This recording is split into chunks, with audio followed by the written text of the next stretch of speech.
హల్లెలూయా! దేవునికి స్తోత్రం. దేవుడైన యేసు ప్రభువారు ఈరోజు మనకు పరిశుద్ధ గ్రంథం నుంచి ఇస్తున్న వాగ్దానము హెబ్రీయులకు రాసిన పత్రిక 11వ అధ్యాయం 1వ వచనము. విశ్వాసం అన్నది నిరీక్షింపబడు వాటి యొక్క నిజ స్వరూపమును అదృశ్యమైనవి యున్నవనుటకు రుజువునై ఉన్నది.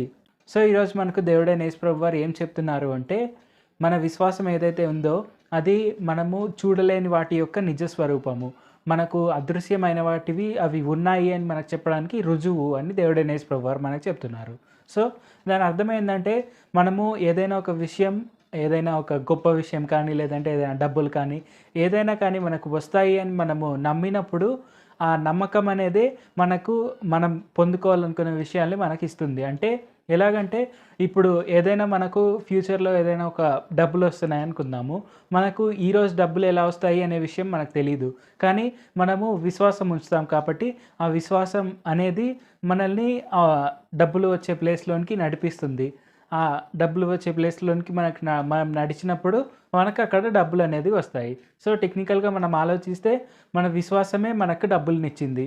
సో ఆ విధంగా మనము ఏదైనా విషయం పట్ల మన నిరీక్షణ కలిగి ఉన్నాము అంటే, ఆ నిరీక్షణ అనేది పొందుకోవడానికి మనకు విశ్వాసం అనేది చాలా గొప్ప విషయము. విశ్వాసం అనేది దాని యొక్క నిజ స్వరూపము. సో ఈ విషయాన్ని మనం అర్థం చేసుకోవాలి. అంటే మన జీవితాల్లో ఏదైనా రేపు రాబోయే సంగతి గురించి మనం ఈరోజు విశ్వసిస్తున్నాము అంటే, ఆ విశ్వాసం ఈరోజు మనకు రేపు ఆ వచ్చే ఒక ఆబ్జెక్ట్ కానీ, ఏదైనా కానీ మనం నిరీక్షిస్తున్న సంగతికి ఈరోజు ఉన్న విశ్వాసమే మన నిజ స్వరూపము. సో ఈ విషయాన్ని మనం గుర్తుంచుకొని ఎప్పుడు కూడా మనం విశ్వాసం కలిగి ఉండడం అనేది మనకు చాలా చాలా ముఖ్యమైనది. విశ్వాసం కలిగి ఉండడం వల్ల మనకు రేపు ఏదైతే వస్తుంది అని మనం నిరీక్షిస్తున్నామో దానికి ఒక రుజువులాగా మనం విశ్వాసాన్ని పెట్టుకోవచ్చు. సో ఈ విషయాన్ని మనం తప్పకుండా గుర్తుపెట్టుకుందాం. ప్రార్థన చేసుకుందాం. పరిశుద్ధ జీవాధిపతి జీవంగల దేవ యేసయ్య, ఈరోజు మాకు ఇచ్చిన ఈ గొప్ప వాగ్దానాన్ని బట్టి మీకే వందనాలు తండ్రి. యేసయ్య, మేము ఏదైతే ఒక విషయాన్ని నిరీక్షిస్తామో ఆ నిరీక్షించే వాటి యొక్క నిజ స్వరూపము మా విశ్వాసం అని మీరు మాకు తెలియపరిచినందుకు వందనాలు తండ్రి. ఆ విశ్వాసాన్ని మేము ఎప్పుడు మీ పట్ల కలిగి ఉండేందుకు సాయం చేయండి. తద్వారా మేము మా విశ్వాసాన్ని ఎప్పుడు బలంగా ఉంచుతూ, అలాగే మేము నిరీక్షిస్తున్న ప్రతి ఒక్క విషయాన్ని మేము పొందుకునేందుకు మాకు ఆ స్వభావాన్ని, ఆ బుద్ధిని దయచేయండి. యేసయ్య, మేము ఎప్పుడు కూడా మీ పట్ల అపారమైన విశ్వాసం కలిగి ఉండేందుకు సాయం చేయండి.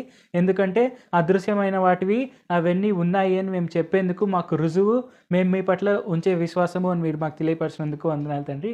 ఈ విషయాన్ని మేము తప్పక గుర్తుపెట్టుకొని తప్పకుండా మీ యందు విశ్వాసం కలిగి ఉండేందుకు సాయం చేయండి. అలాగే ఈ వాక్యం వింటున్న అందరూ కూడా మిమ్మల్నే తమ నిజ రక్షకులుగా అంగీకరించి మీ మార్గంలోనే నడుస్తూ ముందుకు సాగేందుకు సాయం చేయండి.